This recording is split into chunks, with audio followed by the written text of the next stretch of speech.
하나님의 말씀 시편 1편 1절이 되겠습니다. 시편 1편 1절.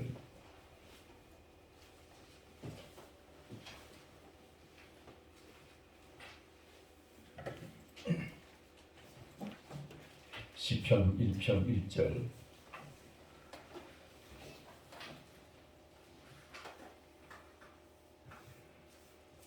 (1절부터) 마지막 절까지 교독하겠습니다.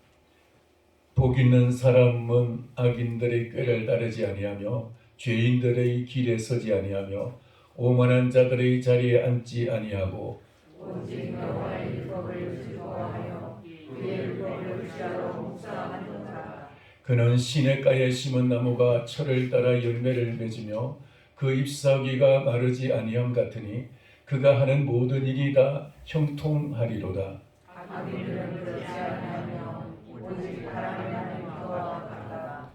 그러므로 악인들은 심판을 견디지 못하며 죄인들이 의인들의 모임에 들지 못하리로다.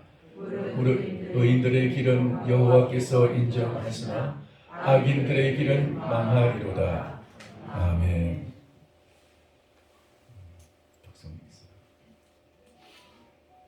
기도하겠습니다. 살아계신 하나님 아버지, 이 시간 우리 하나님께서 주시는 그 생명의 말씀, 우리에게 꼭 들려주시고 싶은 그 말씀이 주님 종의 입술을 통해서 증거되기를 원합니다.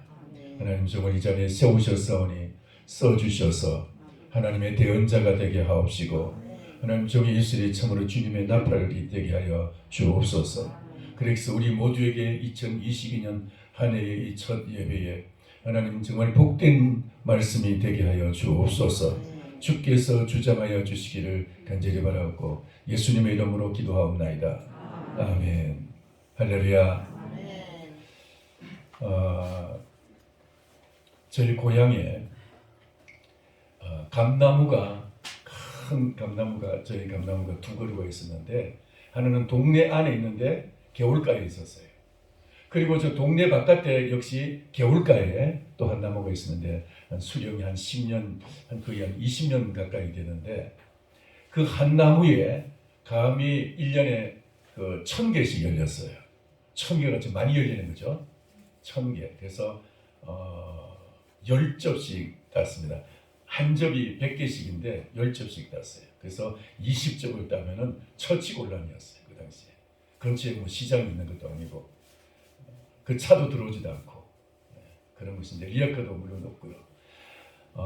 근데 해마다 해거리라는 것이 없이 해마다 그렇게 한 나무에 10접씩 1000개씩 그렇게 따게 되었고 그 감을 따다가 우리 큰 누님이 매형을 만났습니다.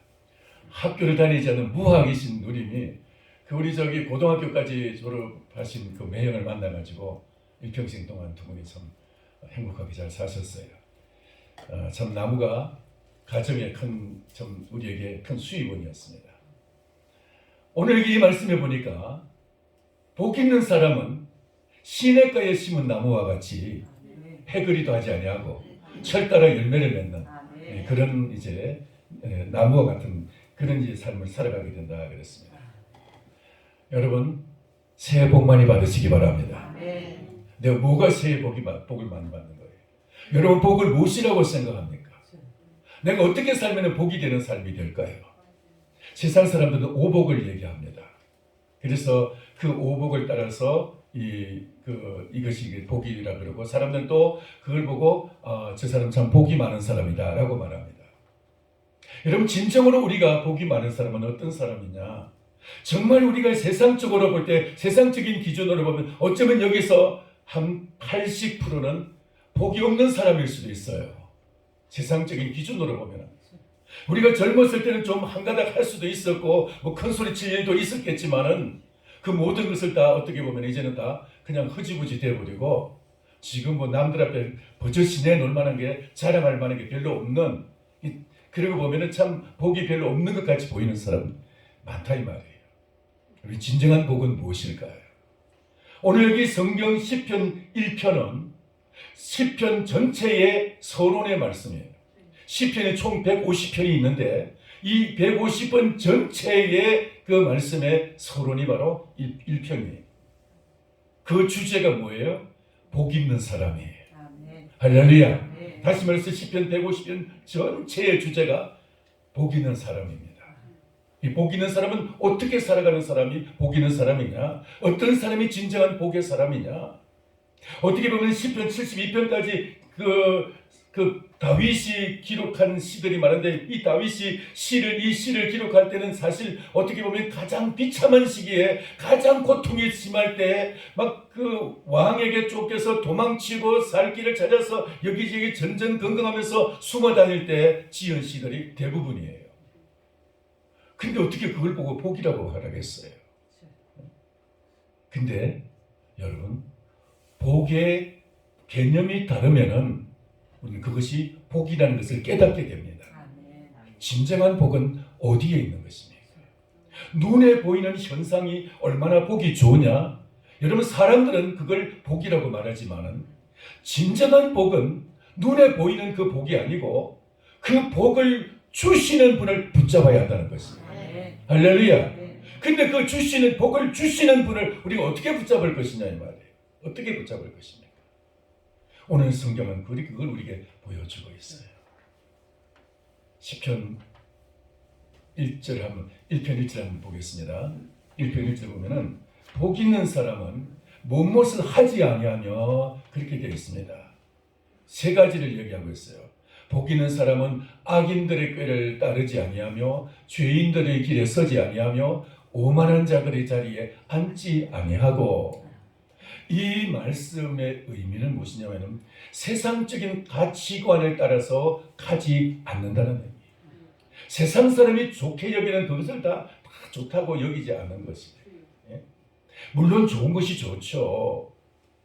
남들이 좋으면 나에게도 좋게 돼 있어요. 근데 그것을 우리가 좋다고 해서 그것이 전부가 아니라는 사실. 그것은 두 번째, 세 번째 우선순위에서 밀린다는 사실.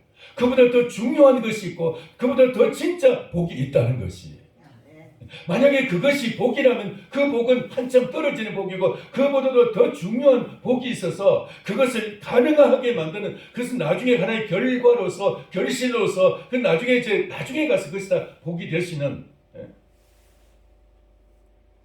그것은 나중 문제이고 진짜 복은 그것을 가능하게 만드는 복, 사람들이 좋게 여기는 그것을 가능하게 만드는 복, 그 복이 진짜 복인 줄 믿습니다. 다른 말로 하면 복의 뿌리를 붙잡아야 된다는 것이. 그게 뭐예요? 복의 뿌리. 2절을 한번 보겠습니다. 같이 읽겠습니다. 오직 여호와의 율법을 즐거워하여 그의 율법을 주야로 묵상하는도다. 여호와의 율법을 즐거워하여 그의 율법을 주야로 묵상하는도다. 하나님의 말씀을 사랑하고 그 말씀을 주야로 묵상하는 사람은 3절의 결실이 오게 된다는 말씀하고 있어요. 3절도 보겠습니다. 3절, 그는 시냇가에 심은 나무가 철을 따라 열매를 맺으며 그 잎사귀가 마르지 아니함 같으니 그가 하는 모든 일이 다 형통하리로다. 제가 처음 저희 고향에 있는 그 두 감남나무가 아니고 감남나무, 올리브는 우리나라에서는 요즘은 지는지 모르지만 옛날에는 없었죠. 저기 중동 지방의 특산물이고요. 감나무 얘기를 했는데 시냇가에 있으니까 그렇게 해거리도 하지 않고 그렇게 이제 잘 열매를 맺었다 말씀을 드렸는데, 이와 같이 시냇가에 심은 나무가 철을 따라, 이 철을 따라 말은 요게 조금 애매해요. 그러니까 철을 따라, 이게 그 에스겔서에 보면은 성전에서부터 시냇물이 아니고 성전에서부터 생수가 흘러나와가지고 물이 쭉 흘러가는데 그 생수에 흘러가는 곳에다가 그 강, 나중에 이제 강이 되는데 그 강가에 나무가 있는데 이 나무에는 철 따라 열매가 맺는데 12달 아닙니까? 그러면 12번 열매가 맺히는 거예요. 열매가 매달마다, 매 계절마다 열매가 맺히고 매달마다 열매가 맺히는 거예요. 우리나라에 그런 열매가 있습니까? 철 따라 열매를 맺는, 계절마다 열매를 맺는, 매달마다 열매를 맺는 그런 나무가 있습니까? 지금 여기 이게 그러면 좀 잘못된 거예요. 철을 따라 열매를 맺으며 매 철마다 열매 맺는 나무는 없어요. 그죠? 근데 이제 무슨 말이에요? 이것은 진짜 이 열매는 이 과실나무의 그 열매 이전에 이것은 다른 의미예요. 다른 의미. 그것은 다시 말해서 시냇가에 심은 나무가 그 매 계절마다 열매를 맺듯이 그렇게 우리 심령 속에 하나님의 말씀이 있는 사람은 매 계절마다 매 달마다 하나님께서 열매를 주신다. 그런 의미겠어요. 할렐루야. 그러니까 성경의 기록이 여러분 우리가 이것은 조금 이 자연 이치에 안 맞다 싶으면은 이것은 자연 이치대로 기록한 것이 아니고 하나님이 이 자연 이치를 초월한 우리 심령 속에 하나님이 새로운 법칙을 만들어 주시려고 하나님이 주신 말씀이구나. 그렇게 깨달으시기 바랍니다. 자연 이치를 따라서 하나님이 역사하시는 것이 아니고 자연 이치를 만드신 분이 하나님이신데 그 하나님께서 우리 안에다가 자연 이치보다도 더 위대한 법칙을, 더 위대한 이치를 우리 안에다가 만들어 주시겠다는 거예요. 할렐루야. 창조주 하나님이 천지를 창조하신 그 하나님의 창조의 법칙을 가지고 우리 안에 오셨어요. 예수 그리스도 그분이 바로 창조주이신데 그분이 우리에게 오신 줄 여러분 믿습니까? 그분이 우리 안에 오셔서 바로 이 시냇가에 심은 나무가 철을 따라 열매를 맺으며 이 일이 이 자연 속에서 그런다는 것이 아니라 우리 안에서 그렇게 매 계절마다 하나님 열매 맺게 해 주신다는 의미라고 여러분 믿으시기 바랍니다.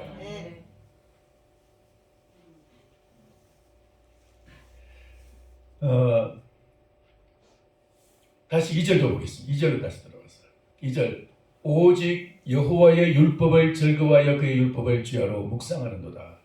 사람들은 매달마다 혹은 또 매 계절마다 열매를 맺는다면 수지 맞았다. 1년에 한 번 열매를 맺는데 어떻게 저 나무는 사계절 같으면 4번이나 1년에 4번이나 열매를 맺느냐. 매달마다 12달 1년에 12달의 열매를 맺느냐. 그렇게 생각하면서 아주 그냥 수지 맞았다. 이걸로 끝날지 모르지만은 그걸 더 좋아하겠지만은 우리는 그렇게 하게 하시는 하는 그 원인을 봐야 돼요. 그 원인이 바로 2절의 말입니다. 저 말씀대로 되면은 이 말씀이 2절의 말씀이 되면은 3절은 자동적으로 되는 것이고 2절이 안 되면 3절이 안 되는 거예요. 아멘. 2절 한번 같이 한번 다시 읽겠습니다.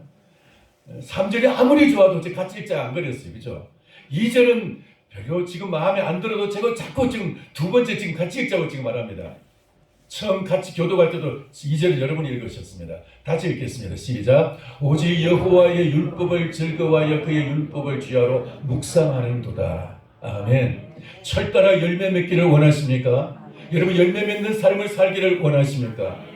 여러분 아무리 꽃이 아름다워도요 열매 없는 꽃은요 사실은 눈에 보기는 좋은데 실속은 없어요. 진정으로 그 꽃이 실속은 열매에 있어요. 열매.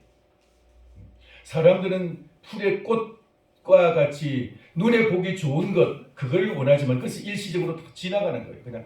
그냥 한순간에 불과해요. 열매는 영원한 것이. 심으면 또 나고 심으면 또 나고 심으면 또 나고. 열매는 다시 재창조의 역사고 새 생명을 다시 창조하지만은 꽃은 그냥 보면 그래서 지나가 버리는 거예요. 시들면 끝이. 열매 맺는 삶을 살려면은 오늘 이 2절의 말씀이 이루어져야 되는 것이죠. 2절 여호와의 율법을 즐거워하고 하나님의 말씀을 즐거워하고 이 시간 이 말씀을 듣고 여러분 만약에 졸린다면 나는 지금 열매 맺기는 걸렸구나 이런 생각하십니다. 이 말씀을 듣고 있지만 아멘이 되어진다면 여러분 제가 열매 맺을 가능성이 있는 줄 믿습니다. 할렐루야. 열매 맺기를 원하십니까? 그럼 이 2절 말씀을 갖다가 그냥 붙잡으십시오. 아예 그냥 종이를 찢어가지고 그냥 잘근장을 씹어 먹듯이 저 말씀을 갖다 씹어 드십시오. 그냥 잡수십시오. 먹으십시오. 이 말씀 속에 열매 맺는 비결이 있다 이 말이에요. 이 말씀 속에 여호와의 안 넘어가네요. 여호와의 율법을 즐거워하여 그의 율법을 주야로 묵상하는도다. 이것이 시편 150편 전체 말씀이 행복할 수 있는, 복이 될 수 있는 비결이에요. 우리의 인생이 정말 지금부터라도 복의 삶, 복의 인생이 될 것이냐, 아니면 그냥 뭐 지금까지처럼 그냥 별 볼 일 없이 살다가 별 볼 일 없이 죽고 그냥 그렇게 살다가 그렇게 그냥 갈 것이냐. 그것은 오늘 2절 말씀에 있어요. 2절 말씀. 하나님께서 우리에게 찾아오실 때 하나님이 우리에게 다른 방법으로도 오실 수도 있습니다. 제가 어제 이제 그 송구영 신예배에서 저 동생 얘기를 했는데 자꾸 이제 마지막 끝날 때 되니까 자꾸 이제 가족 얘기가 나오는데 평생 내 가족 얘기 안 했는데 우리 동생이 그 코로나에 확진이 돼가지고 저기 그 저 태릉의 그 서울의료원에서 열흘 동안 치료받고 했는데 한 가지 소원만 기도했어요. 한 가지 소원. 하나님, 제가 정말 깨끗하게 해주시고 깨끗하시고 정말 죄를 갖다 씻어버리시고 깨끗하게 하시고 정말 주님을 좀 알게 해달라고, 주님을 보게 해달라고. 그러면서 계속해서 주님 깨끗하게 해달라고, 깨끗하게 해달라고, 주님 내 죄를 갖다가 깨끗이 씻으시고 깨끗하게 해달라고, 이것만 기도했대요. 그런지 끝나고 이제 집에 돌아와가지고 자가 격리하는 기간 동안에 딸들하고 같이 이제 집에서 꼼짝 못하고 자가 격리하고 있는데, 하나님께서 이제 그 격리제 끝날 때쯤 되니까 하나님이 꿈을 보여주셨어요. 그 송구영 신예배만 못 나오신 분을 위해서 다시 말씀드립니다. 꿈을 보여주셨는데 이 꿈속에서 막 자갈이 그냥 요만한 그 자갈들이 그냥 흩어져 있는데 그 자갈을 갖다 하나하나 주워 담는 거예요. 마대 자루에다가 계속 주워 담더라고요. 자기가. 그래가지고 다 주워 담아가지고 다 이제 그 마대 속에다 주워 담아가지고 다른 데 좀 옮겨버리고 나니까 하나님이 말씀하시기를 이제 내 죄가 깨끗해 사하여졌느니라. 그렇게 말씀하시대요. 그 자갈들이 다 죄라는 이제 깨끗이 이제 사함을 받고, 그리고 이제 그 사함을 받고 깨끗해졌다고 하나님이 말씀하시다는 거예요. 그리고 깼는데 막 속에서 찬송이 나고 기쁨이 막 속에서 막 저 충만하게 막 찬송이 계속 나오는데 얼마나 그냥 주체할 수 없이 막 찬송이 나오는지. 그래서 막 아침에 그냥 제가 아직까지 새벽기도 끝나고 들어가서 조금 잠깐 제 눈을 붙였는데 그냥 미처 깨기도 전에 전화가 와가지고 막 그 얘기를 하는 거예요. 내가 평소 같았으면 뭐 그런 일 가지고 뭐 전화나 했겠는데 그 이야기를 듣고 제가 이제 은혜가 되었어요. 제가 지금 두 번째 얘기합니다. 여러분, 코로나에 걸려도 은혜를 사모하고 말씀을 붙잡으려는 사람은 그게 복이 되는 거예요. 화가변에서 복이 되는 거예요. 여기 코로나 걸리고 싶은 사람 누가 있겠습니까? 저부터도 마찬가지예요. 그런데 백신을 맞아가지고 코로나를 피하려고 하는 것보다 더 중요한 것이 있는데 그게 바로 하나님의 말씀에 붙들리면은, 하나님의 말씀에 붙들리면은, 물론 백신 맞으면 안 맞으라는 얘기 아닙니다. 안 맞아도 된다는 얘기는 아닙니다. 그 얘기는 아니고 백신보다도 더 큰 하나님의 그 이제 효과가 나타날 줄 믿습니다. 제 여동생은 코로나 맞고 사실 수지 맞은 거예요. 평소에 그렇게 기도해도 좀 순진해요. 얘가 좀 순진한데, 근데 평소에 그렇게 뭐 기도해도 그 응답이 없었는데 코로나 걸려고 났더니 보니까 그냥 그게 그렇게 이제 하나님이 평소에 기도할 것이 그때 응답이 된 거예요. 그래가지고 막 간절히 죽기 살기 그냥 막 그것만 기도했대요. 코로나 뭐 낫게 해달라는 이거보다도 하나님 나 이 기회에 차라리 하나님 그냥 나 죽어도 좋으니까 난 깨끗하게 해달라고 막 그렇게 간절히 기도했더니 하나님이 그렇게 응답을 해주셨다. 여러분, 우리의 생에 있어서 가장 중요한 것이 무엇이냐? 그것은 예수 그리스도를 마음에 모시고 말씀을 사랑하고 이 말씀을 붙잡는 것이, 하나님의 말씀이 우리 안에 그렇게 영접이 되고 말씀이 우리 속에서 완전히 채워지게 되면은 이 세상에 그 어떤 것도 다 이길 수 있는 힘이 생기게 되고 그 어떤 것보다도 하나님의 말씀이 우리 속에서 그 가장 큰 능력이 될 줄 믿습니다. 여러분 주보 보면은 주보의 주 순서, 오늘 예배 순서 그 다음 분에 그 옆에 보면 옆에 칼럼란이 있죠. 그 칼럼이 이렇게 있습니다. 최고의 안전망 임마누엘. 국민일보에 나오는 칼럼을 제가 여기다가 소개한 것입니다. 제가 쓴 건 아니고요.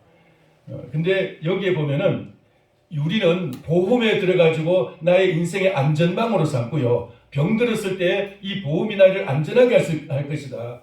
목돈이 들어갈 때 그 나를 갖다가 경제적인 내 인생을 파산하지 않으려고 경제에서 나를 갖다가 지켜줄 것이다. 보험을 듭니다. 그 외에도 우리는 이 사회안전망이라는 것이 있습니다. 여러 가지 뭐 건강보험이라든가 혹은 또 이제 뭐 국민연금이라든가 또 이제 뭐 공무원이라든가 군인이나 어떤 교사라든가 이 사람들은 이제 그 연금이 있어가지고 또 이제 그런 또 이제 공무원 연금 무슨 직장인 연금이 있습니다. 다 사회보장제도예요. 자, 좋습니다. 안전망이 그게. 근데 우리의 인생을 그런 것이 우리를 진짜 안전하게 하는 것이 아니라는 거예요. 우리의 인생을 가장 안전하게 하는 것이 뭐냐? 바로 임마누엘이라는 거예요. 임마누엘. 예수 그리스도 우리와 함께 하실 때 임마누엘 하실 때 가장 우리의 인생이 안전할 줄 믿습니다. 예수 그리스도가 함께 하시는 그 인생은 여러분 뒤로 넘어져도 뭐 코가 깨지는 게 아니고 돈 죽고 일어나고 뭐 도랑치고 가재 잡고 뭐 우리나라 뭐 그런 말처럼 하여튼 우리가 어떤 화를 당해도 화가 복이 될 줄 믿습니다. 임마누엘 예수 그리스도가 우리와 함께 하실 때 우리의 인생은 종으로 팔려가지고요 나라의 총리가 되고요. 요셉이 그랬고 다니엘이 그러지 않았습니까?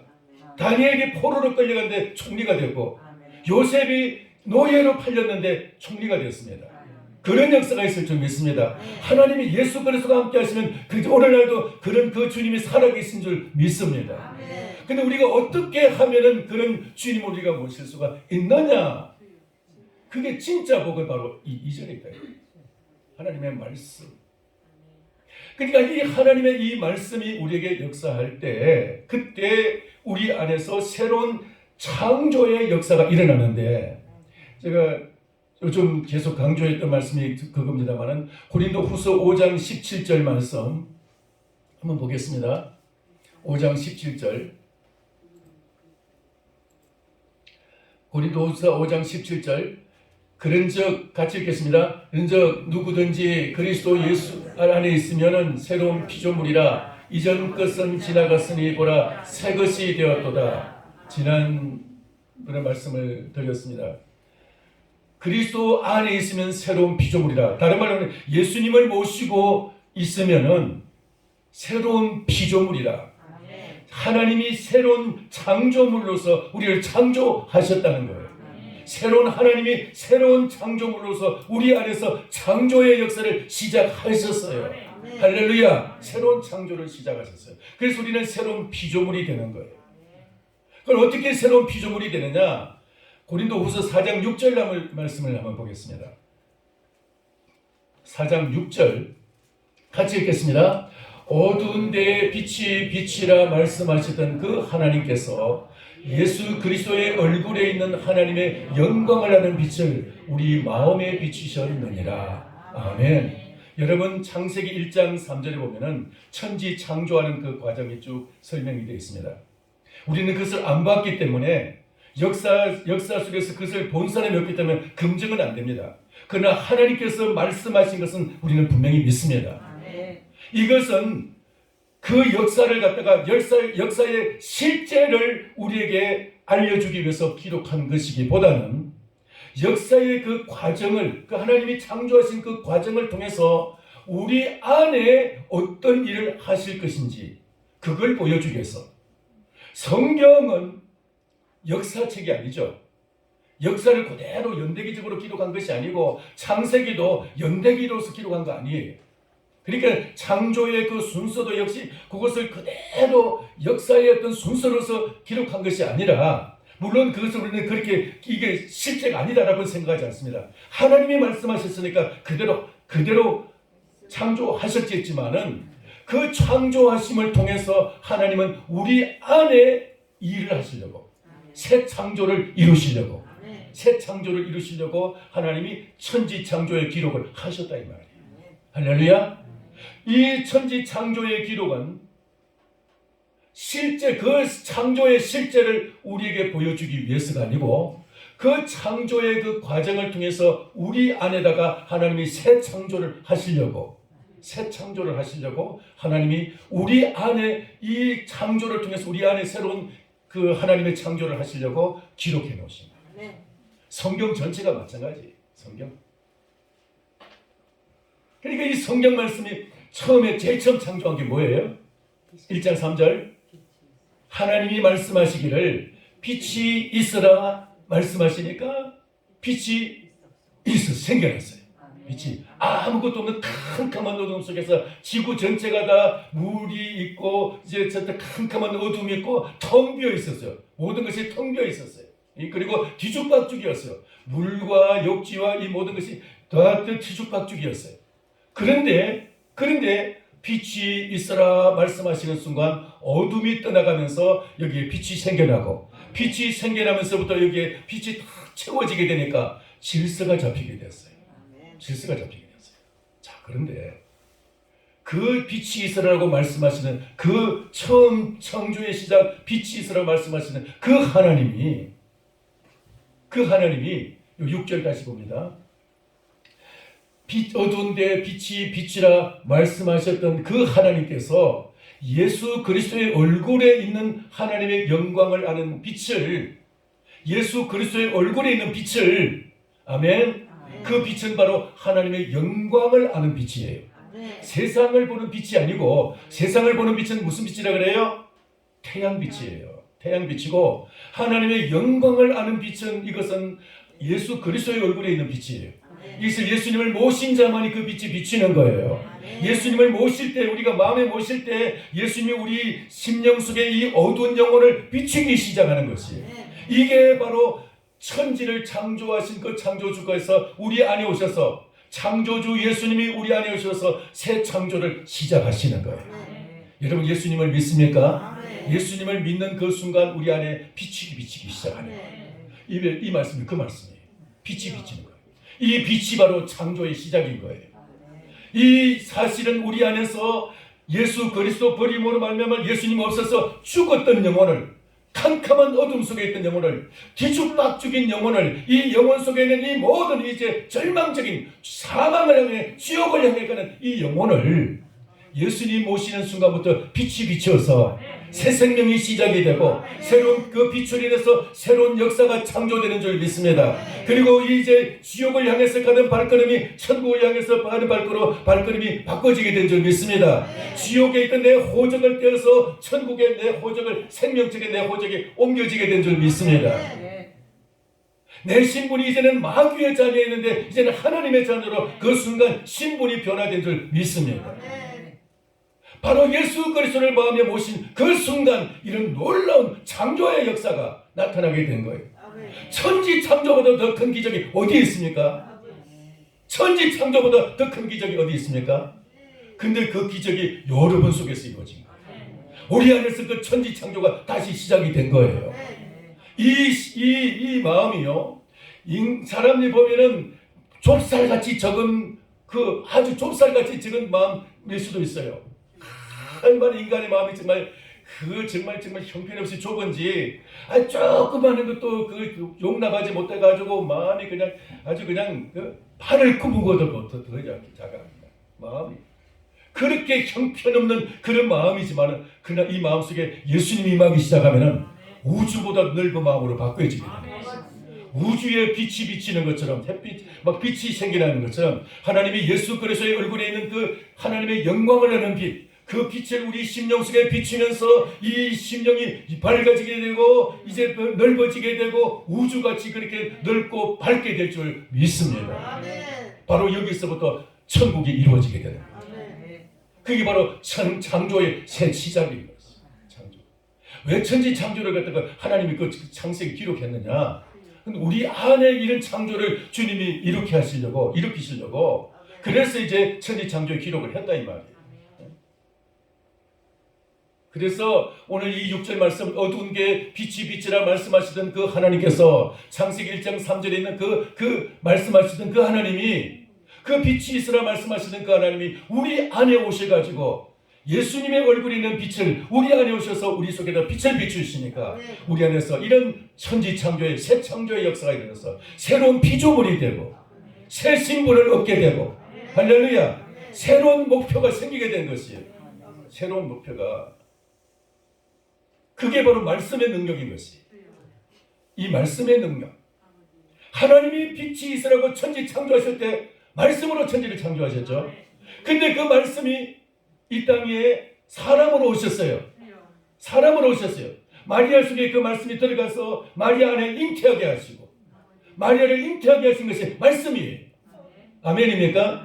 근데 그 말씀이 이 땅에 태어나셔가지고 사람으로서 사시다가 가셨는데 근데 그 이 땅에서 오셨던 그 예수 그리스도가 십자가의 죽으심과 부활을 통해서 이제는 주님이 우리 안에 다시 들어오시고 그 예수님이 우리 안에 오셔서 우리 안에 다시 그 창조의 역사를 시작하시는 거예요.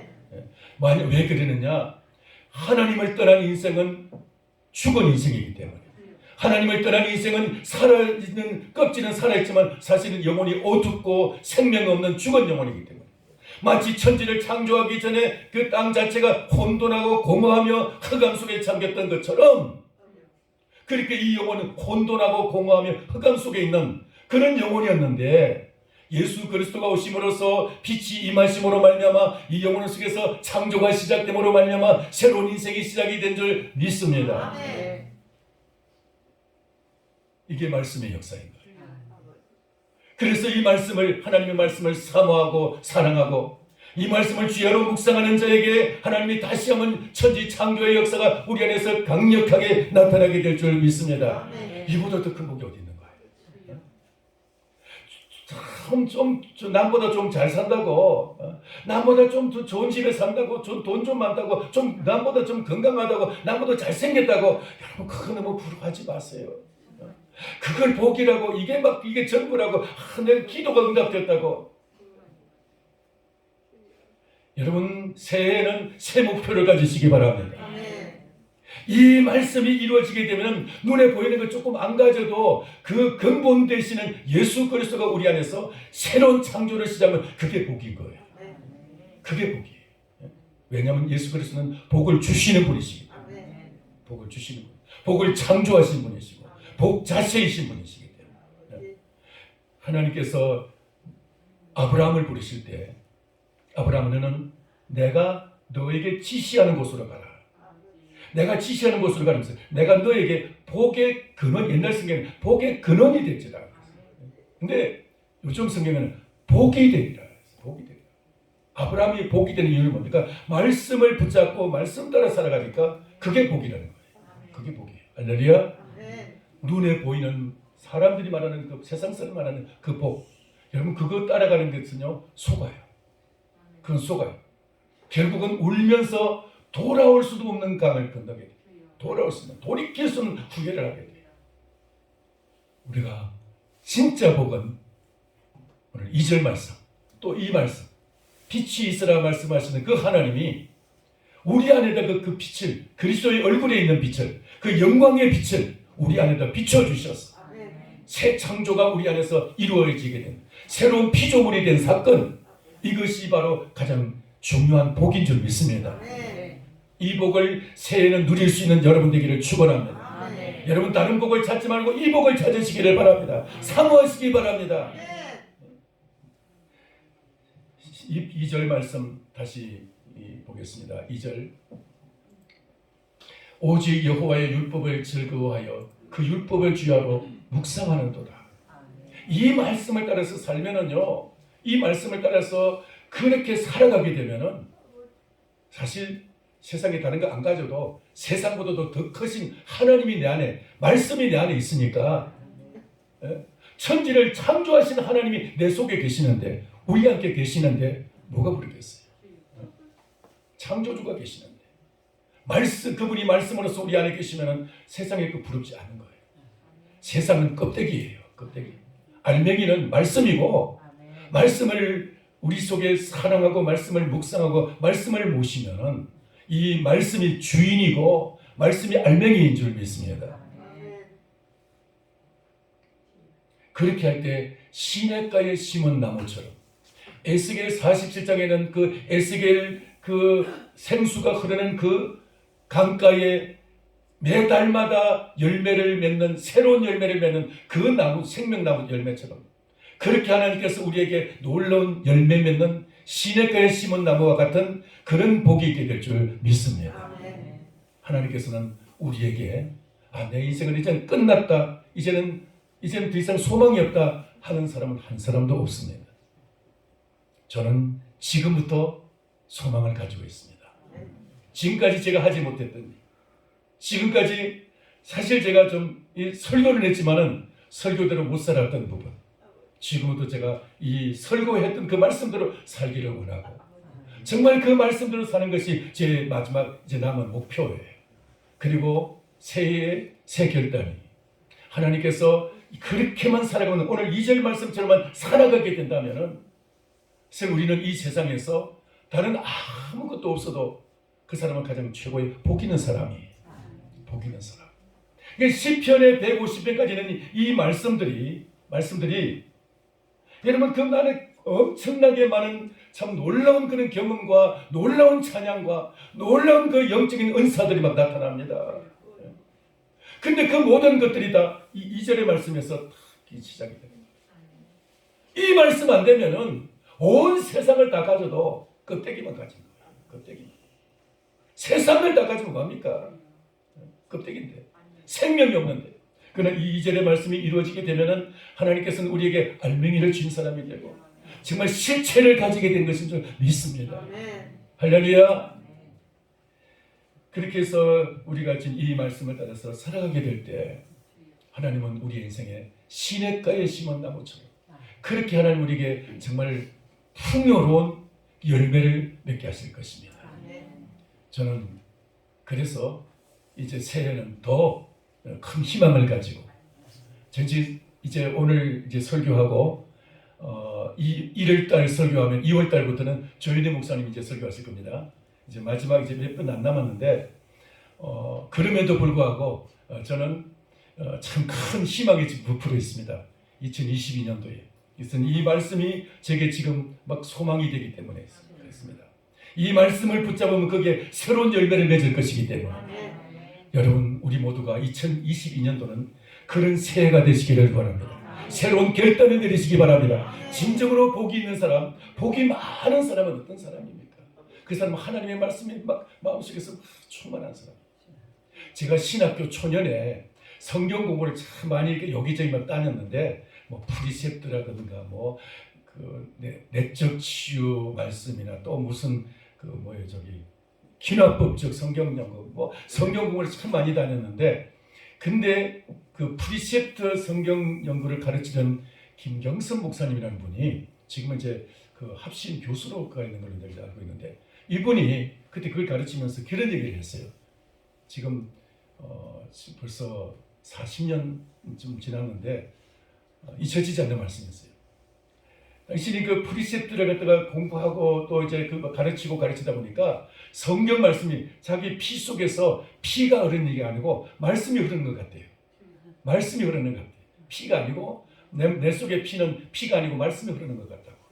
제가 그때 그 말씀이 얼마나 인상적이고 부러웠는지 제가 참 지금까지 살면서 그걸 사실 이루지 못했는데 근데 지금부터라도 저는 그걸 이루는 거예요. 지금부터라도. 그래서 이 말씀이 근데 내 속에는 이 피가 아니고 이게 탁 찌르면 피가 나오는 게 있잖아요. 말씀이 나오는 그런 사람이 되기를 소원합니다. 여러분 우리 모두가 새해에는 다른 거 너무 그렇게 애쓰지 마시고 다 지나가는 겁니다.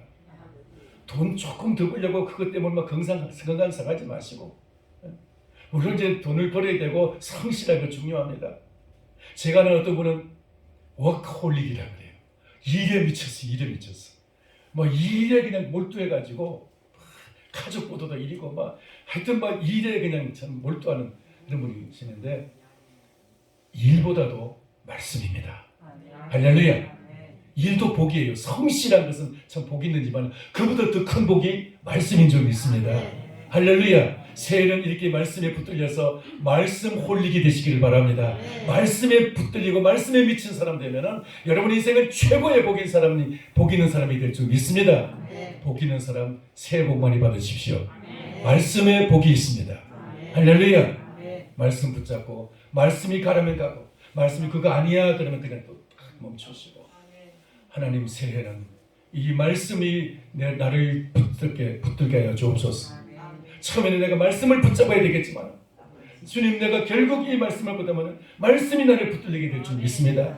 술 먹는 사람이 처음에는 내가 술을 먹지만 술이 술을 먹고 나중에 술이 나를 먹는다고 하더군요. 우리는 지금은 내가 말씀을 먹지만 나중에는 말씀이 말씀을 먹고 나중에 말씀이 나를 먹는 그런 역사가 여러분 속에 일어날 때 최고의 복 있는 사람이 될 줄 믿습니다. 여러분 인생이 다 그렇게 해서 남은 생애가 복 있는 생애가 되기를 축원합니다. 기도하겠습니다. 우리 새해 한번 결단의 기도를 한번 합시다.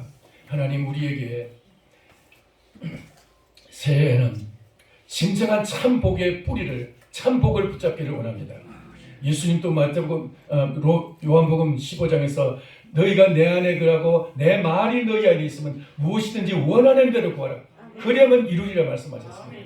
오늘 이제 우리가 예수님 안에서 예수님의 말씀에 붙들려서 주님 살기를 원합니다. 주님 진정한 복의 뿌리를 붙잡기를 원합니다. 주여 삼창하고 우리 통성으로 잠깐 기도하겠습니다. 주여 주여 주여 살아계신 하나님 아버지 주님 은혜를 감사합니다. 아버지 하나님 우리 주님께서 저희에게 아버지 하나님 새해의 새 목표를 가지고 새로운 삶을 살기를 원합니다. 주님 참으로 주님 보니 복 있는 사람은 아기의 깨를 따르지 않으면 주인의 길에 서지 않으면 오만한 자의 자리에 앉히고 여호와의 율법을 즐거워하여 그 율법을 주하로 묵상하는 사람이라 하셨사오니 우리가 주님 그렇게 살기를 원합니다. 말씀 따라 살기를 주옵소서. 말씀을 붙잡고 말씀을 먹는 자들 되기를 원합니다. 주여 말씀이 나를 먹을 때까지 나 말씀이 나를 사로잡을 때까지 주여 이제 지금 말씀을 사모하고 사랑하며 말씀을 즐거워하며 말씀에 붙잡히게 하여 주시옵소서. 살아계신 하나님 아버지 새해에는 주님 우리가 다른 복을 찾지 않게 해주시고 다른 복은 없는 줄 알고 오직 예수 그리스도 안에서 이 복을 찾게 하여 주시옵소서. 아버지 감사합니다. 주님 은혜를 베풀어 주셔서 아버지 새해에는 새 복을 찾아서 하나님 참 그리스도가 우리 안에서 말씀으로 충만케 하는 귀한 역사가 나타나게 하여 주시옵소서. 말씀이 붙들릴 때 주님의 말씀이 우리에서 주님이 우리 안에서 역사하시고 주님 우리를 참으로 주님 온전히 주님 붙들어 주실 줄 믿습니다. 주여 성령으로 역사하여 주시옵소서. 성령으로 역사하여 주시옵소서. 살아계신 하나님 아버지 은혜를 감사합니다. 오늘 우리 주님께서 저희에게 이 주시는 이 말씀을 따라서 2022년 새해 새 목표를 가지고 새로운 삶을 살아갈 수 있게 되기를 원합니다. 이제는 땅의 양식보다도 하늘의 양식을 구하게 하여 주시옵소서. 썩어질 양식보다도 아버지 썩지 않을 영생의 양식을 구하게 하여 주시옵소서. 참으로 이 영생의 양식이 이 하나님의 말씀, 우리의 영혼을 비치는 이 빛에 되는 말씀, 할아버지는 참으로 죽은 자를 살리고 병든 자를 고치고 어두운 곳에 빛을 비추시는 이 놀라운 이 기적의 말씀을 우리가 주님 사모하고 사랑하며 말씀을 묵상하면서 이 새해에는 새로운 아버지 삶을 살게 하여 주시옵소서. 우리 주님께서 저에게 아버지는 이렇게 주는 귀하고 복된 기회를 우리에게 주셨사오니 새해는 참으로 주님 우리가 말씀을 사랑하고 붙들 때 말씀이 우리를 붙들고 말씀 우리를 사랑해서 우리를 세우시고 우리를 채워주시고 우리를 높여주실 줄을 믿습니다. 주여 이 말씀으로 주님 우리에게 큰 하늘의 복을 받는 복된 우리 모두들 되게 하여 주시옵소서. 예수님의 이름으로 기도하옵나이다. 아멘.